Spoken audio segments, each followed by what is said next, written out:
How are the dragons connected to sound frequency and sound healing? Now, as I've already explained in some other videos, working with the golden dragons is all about illuminating the truth and burning away illusion. And working with sound is literally working with frequency that you can make with your own body, with your vocal cords. It is basically singing things into creation. You could even call it a dragon song.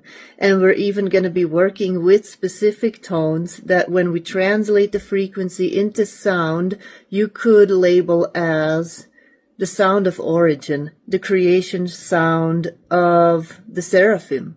So that's going to be one of the lessons that we're going to be diving into in the Sacred Sound course. And people sometimes wonder, what is still blocking me? Why can I not manifest the thing that I really want to manifest? And sometimes meditation will not do the trick for you.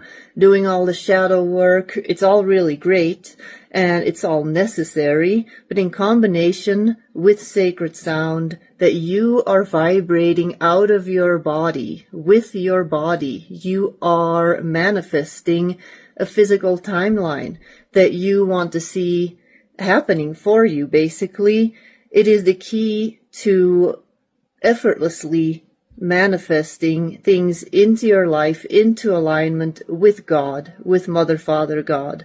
So come and check out the sound course with us, the Sacred Sound course. You can find all the information in the description.